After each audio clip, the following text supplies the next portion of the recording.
My name is Virgil Mikkelsen, Virgil. Mikkelsen, Mikkelsen. KK, not CH. No, KK. Does this last name have ethnic origin? Yes. What is it? Denmark. Denmark. My grandparents and my dad came from Denmark. I see. My dad was about 6 years old when he came over. Mikkelsen. Good to know it. What is your birthday? April 30th, 1928. Where were you born? I was born on a farm east of Agar, Agar, Agar, South Dakota. That's about 40 miles north of here. Pierre. And tell me about your family when you were growing up, your parents and your siblings.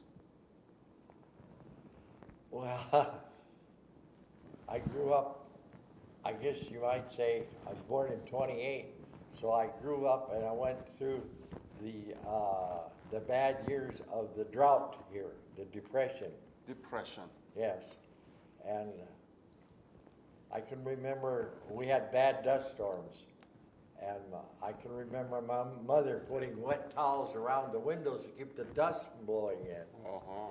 And I can remember when they milked the cow, they had to put something over the bucket when it came in to keep that. Yes, yeah. But I grew up in that small town, and we lived in town. I lived in town all my life. It was just a little town of about 150, but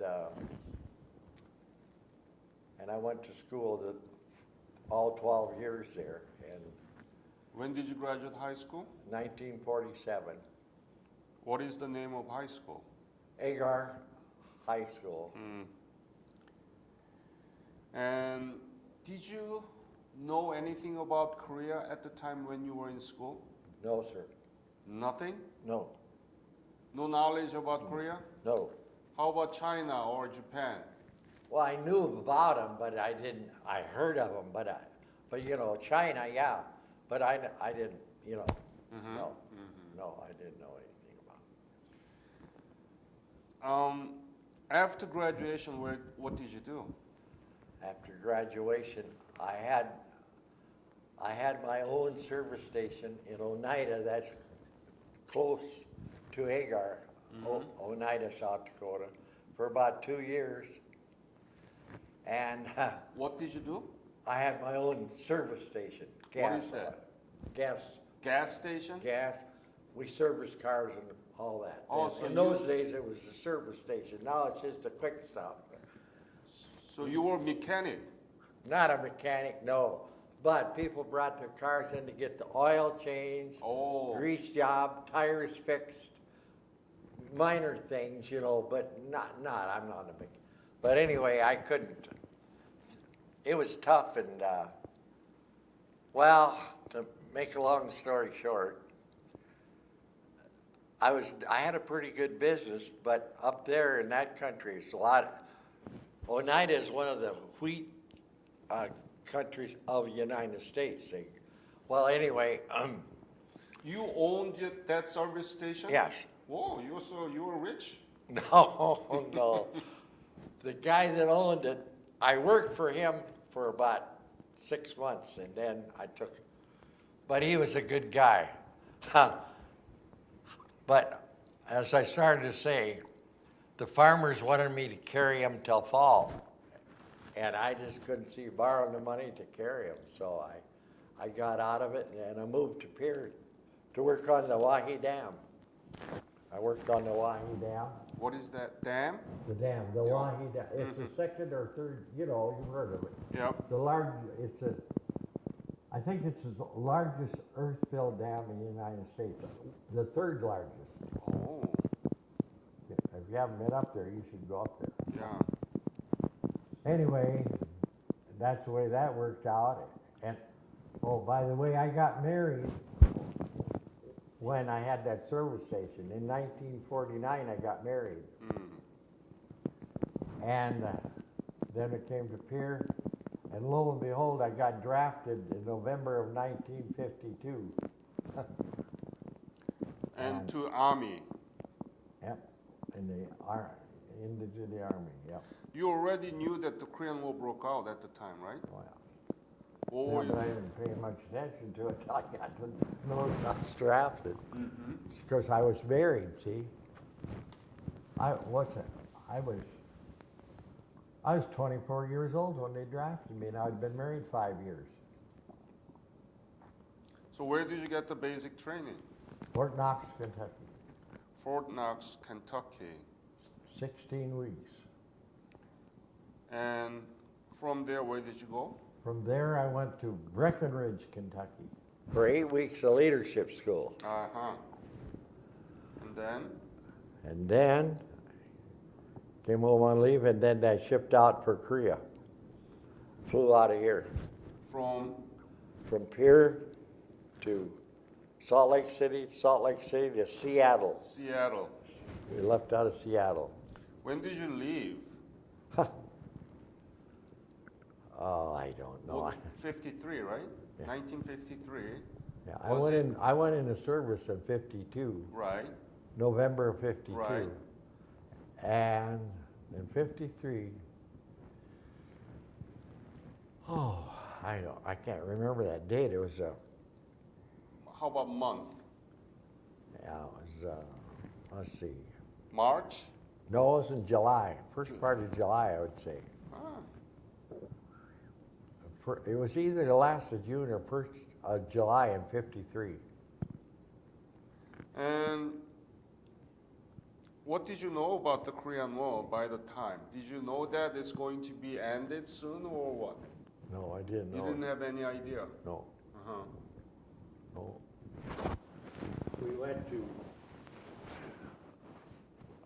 We left Seattle 9 days to Camp Drake at Tokyo. Mm-hmm. And we hung around there 3 days, and then they shipped us out for Sasebo. And we got to Sasebo. We went through Hiroshima and all that. We got to Sasebo, and they Did you see the Hiroshima? Yes. How was it? It still was. It's pretty sad. We just went through on a troop train. I looked out the window. It wasn't good. No. Did you know that the U.S. bombed Yes. with the nuclear? Yes, I did. Yeah. Mm. Yeah. It What was did you feel about it when you saw those? sad? Yeah. I know it was still it was a mess yet, but I guess it was a lot better than it was. But yeah. Yeah. Then in Sasebo, they give us our combat packs, our M1 rifles, steel helmets, and the whole works. Mm-hmm. And we were shipped out. They called it the Busan ferry to Busan. Do you remember when you arrived there? On the day of armistice And was we signed? were in a rental company waiting for our orders. We assumed to go up front because we were all ready. And July 27th, 1953, this kid had a transistor radio, and it came over there, the truce was signed. So you arrived in Busan on the day that the armistice was signed? Yes. How did you know about it? I didn't, only that kid had it over the radio. The little radio came over there. Yeah. And what did they say? Remember? No, I don't know. They just, see, we hadn't got our orders yet, but we probably assumed, since they give us our rifles and all, we were headed for front lines. So that come out, and so then they shipped us to Jeju-do. I don't know how you spell that. Yeah, that's Jeju-do, yeah. We guarded prisoners in Jeju-do I see. for a while there, down there on Jeju-do Island, okay? But let me ask this question. You said that you didn't know anything about Korea before, No. and you were headed to Korea, right? Yeah. The right. war. Yes. So you were kind of impatient, right? Oh, yes. Were you afraid?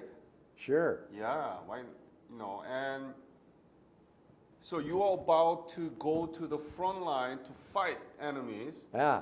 and you heard that armistice was signed. What were you thinking to yourself? Oh, I was just, I guess I was just,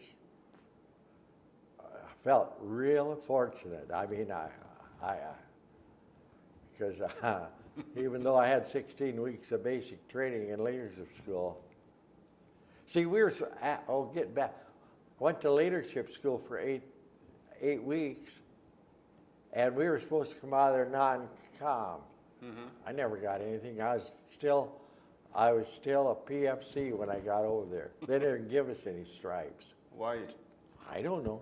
Oh. I was supposed to get at least a private or Did you screw there? Huh? Did you screw up there? Failed? No. You did good, Yeah. but still didn't give? No, we didn't get any stripes when we What's got wrong? out of there. Okay. But that's what we thought we were gonna, Oh, but anyway, so we guarded. So you felt very lucky, Yes. so that Very you don't lucky. have to fight in the front line. Oh, absolutely. You bet. Wouldn't you? Absolutely. Yeah. So we guarded prisoners in Jeju-do. Tell me about the Jeju-do you saw. How was it? What did you see there? How was it, the island? I thought it was desolate. Huh. We slept in 9-man tents there, and I can't remember it being very pretty. I remember just out in the middle of nowhere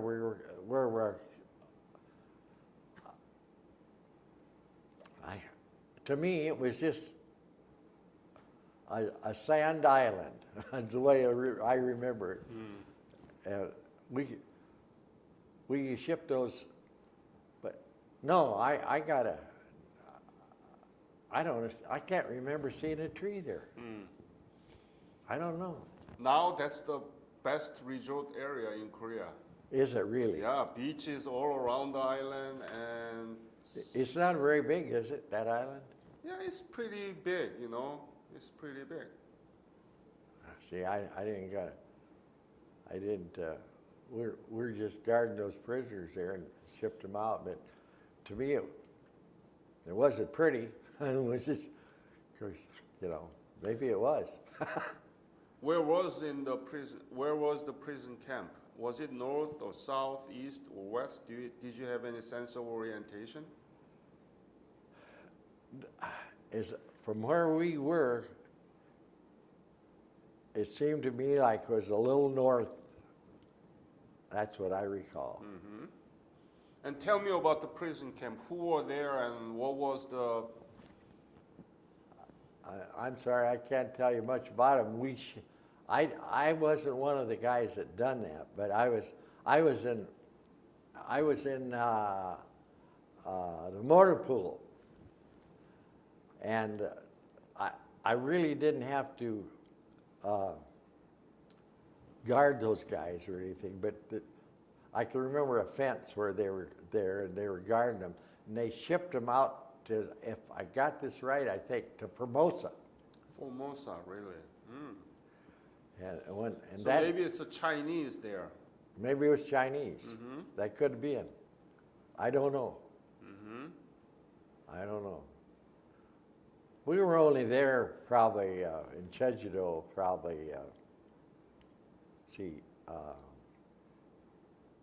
that was like in July.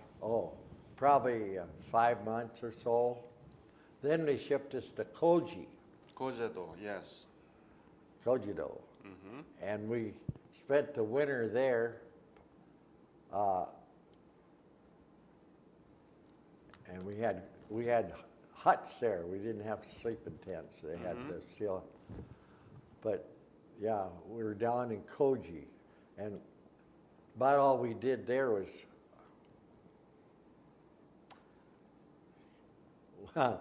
kill time. We were, playing. We had routine, but we didn't do anything, only just wait. Then they shipped us out of there to Yanggu Valley, 38th parallel, Wow. up by the 38th parallel. that's where I spent the rest of my time, is up there. When did you leave Korea? I got home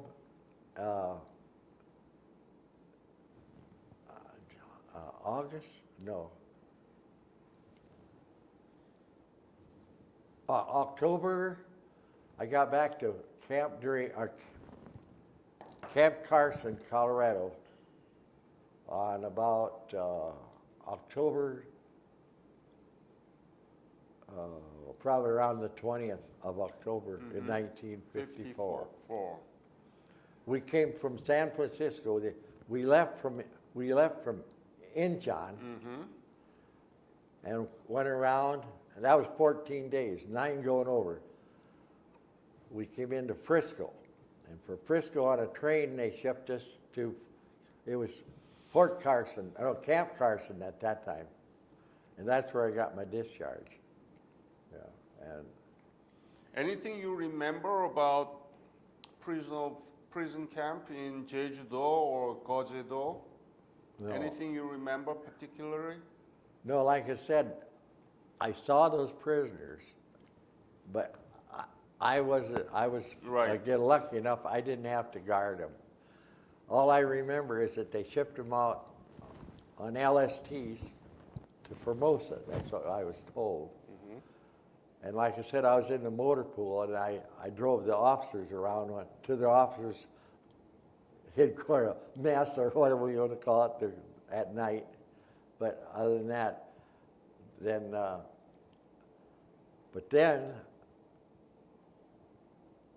when I got up into Yanggu. 38th Barrel, Yanggu Valley, I got the job of battalion mail clerk. So I was battalion mail clerk for the 24th Division, 19th Infantry Regiment Battalion Headquarters. What regiment? 24th Division, 19th Infantry Regiment. I was in the headquarters company. I was battalion mail clerk. The guy that had that job had his time in, he shipped out, and I landed a good job. So that's what I done the rest of my time there, as mail clerk. And up there, we went through maneuvers of practice, maneuvers. That's what it amounted to. We could still see them walking guard over there. Yeah. I mean, tell me about your job as a mail clerk. How many letters that you processed, how you processed, any episode there? Like I said, my name is Virgil, of course, but all those guys in all those companies knew me by Mikkelsen. Mike. Hey, Mike, I got a letter today.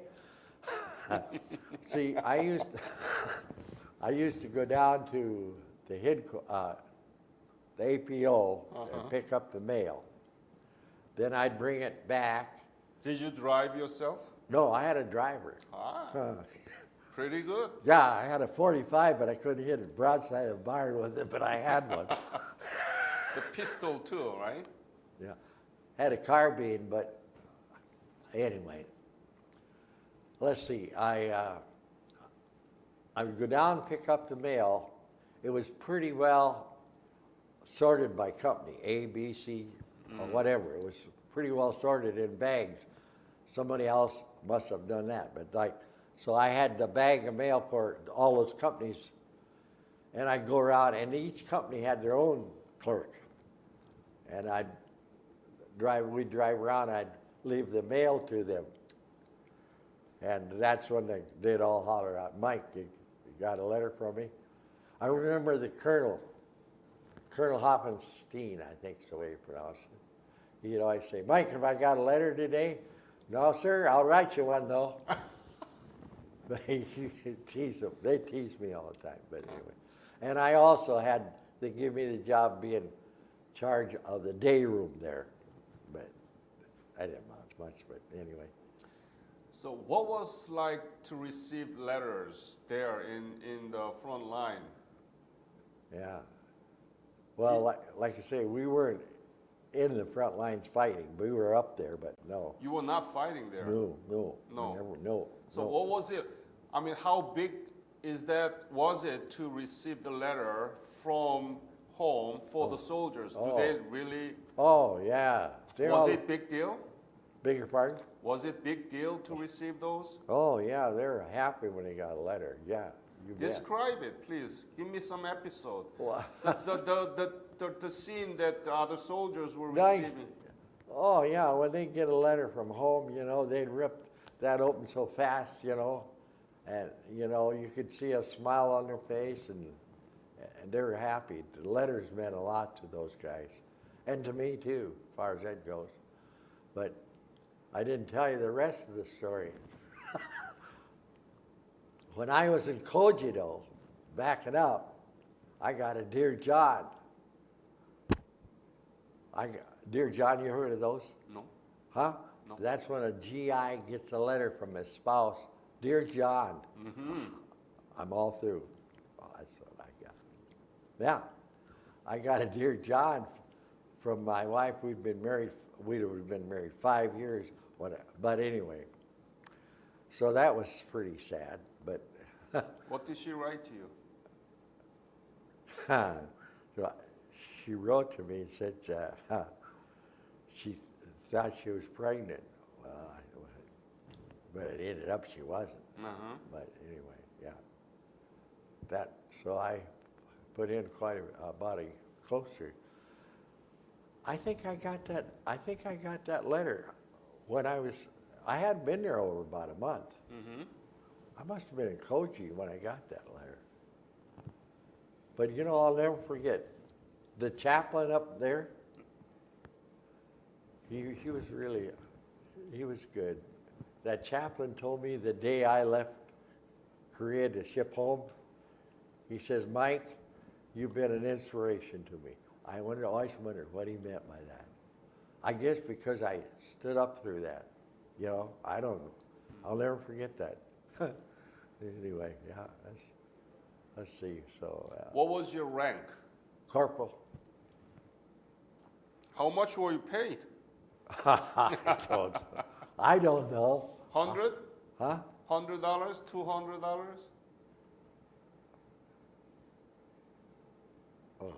Oh, that's a good question. What did you do with the money? Did you send money back home, your wife? Well, she got an allotment.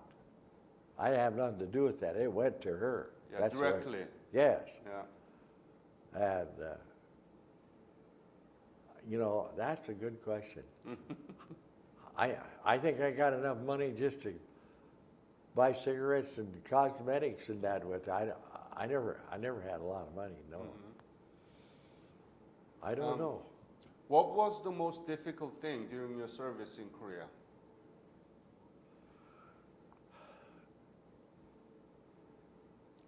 The most difficult thing for me, getting a Dear John letter. That really hurt me. Why? Huh? Why? Well, wouldn't it hurt you if your wife wanted to leave you? Huh? It did. It hurt. But other than that,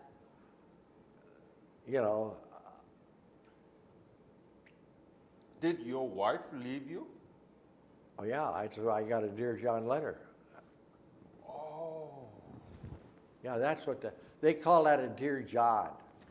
Not any letter, but when they say that I have to leave you, that's what we call Dear John letter? Yep. Oh my God. Yep. Oh, must be very sad. Yeah, it was. It was sad because, well, actually, we've been married about, let's see, You married about 4 years when I got that. Yeah. Yeah. That was one of the hardest things, Other than that, we didn't. It wasn't. It was. I can't complain because I was one of the fortunate guys. I wasn't up there fighting the front lines because I saw where those guys had been in the foxholes. So I felt, but it was a day in, day out thing, just had a job to do. But never anything to do, entertainment. Yeah. No. I did have a little entertainment though. What? There was one of the kids in the outfit over there that went on Japan on R&R. Mm-hmm. He bought a guitar. He brought it back, and he was from Kentucky. He couldn't read. He couldn't write. He couldn't read hardly. But anyway, he bought that guitar and brought it home, and he was trying to learn to play it, and he got mad at it, stuck his fist through the back of it. And I knew about 3 or 4 chords on the guitar. I couldn't play, but I knew about 3. So I got it from him. I went to the medics, and I got them tongue blades, put it all across the back, and adhesive tape, and taped the back of it up. And I tried my best to try to tune it. And they had a talent show. That's what I got to thinking about. And they had a talent show over there for something to do. Anyway, I played that thing, and I sang the Soldier's Last Letter. And I won a 3-day pass to the coast in Korea with that. Soldier's Last what? Soldier's Last Letter. It was a song popular back then. Soldier's Last Letter. Yeah. Last Letter. Yeah, he wrote this to his mother. What is about it? It's a song about I'm writing this down in a tense song. Dear Mom, don't scold if it isn't so neat. You know as you did when I was a kid and came with mud on my feet. It goes on like that. So you got the award. Yeah, I got a 3-day pass So to the where beach. did you? I went to the beach. I never could figure out just exactly where I went to. It was on it was east and south. but- Chuncheon? What was that? Chuncheon. It could be that. Could be it. You saying that you got that three breaks from Yanggu, right? Where you were in Yanggu, Yanggu, yeah. and then you got 3 days. Yeah, from there. Yeah, must be around Chuncheon. Yeah. I never did know what to. Mm-hmm. I got a 3-day pass there anyway. Wasn't that close to the beach? Oh, Gangneung. Yeah, there is a beach there. Yeah. It must be then Gangneung or something. Yeah. Sokcho, Gangneung, Hwacheon, Jojo. Sokcho. Must be. That sounds familiar. I forgot all those. So what did you do there? Oh, they had a little combo there playing, and then there's a bar there, and there was entertainment. It was just a resort type thing. I didn't do much of anything, just relax and get a chance to clean up good, because there wasn't any much way to clean up over there, the showers and that. But yeah, no. But you were in the headquarters, so you had the hot shower there, right? Yeah, we had showers. Mm-hmm. How was food? Food was good. I can't complain about it. That's another thing. I was a battalion mail clerk, and I never had to stand reveille. Stand what? Reveille in the morning, they call reveille. That means you got to get up. Mm-hmm.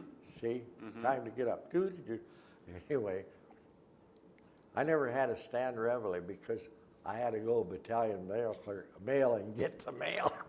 So I got out of that. So when I got back, the cooks out there, again, they say, come on, Mike. So they give me breakfast late. I was lucky there, too. So you're like a privileged. Huh? I got treated pretty good just because I was mail clerk. So you're very popular. Yes. Everybody wants you. Yes. Mike. They didn't even know my name. All they knew was Mike. But that's okay. Yeah, that's. So after you returned, what did you do? I came back home, so and then Well, we went through the divorce thing, but anyway, my dad knew of acquaintance in the state capitol, and he had an opening, and I went up, and I got a job in the health department, the South Dakota Health Department. I started in as a clerk. That was in days when you could work your way up. I started in there as a clerk. I worked in that job 33 and a half years. Wow. But I ended up being personnel officer of the health department. But I started in as chief clerk, about $250 a month. Yeah. So did you get married again? Yes. Mm-hmm. Got married Carol in 1955. Good for you. Yeah, and we have 6 kids. And good life. Yeah, very good. Yes. Best thing, I guess the best thing that ever happened to me, but I didn't know it at the time. You know? Have you been back to Korea? No. No? No. Do you know what happened to Korean economy and democracy now? I hear they're doing good. Tell me about it. What do you know about the current Korea? Well, I don't know how to answer that, only that Korea, South Korea, okay. They you know, Monty, that guy was just in here, Monty, Monty Curry. Curry, Yeah. I know him. Yeah? You see that medal he had on him? I got one of those too. In January, right? Yeah. You see a lot of those Kias Yeah. made in Korea. You know, when I can remember going through Korea and them little kids standing out there, and their tummies are sticking way out, no clothes. And I remember seeing that a lot. What else do you remember about Korea? I remember seeing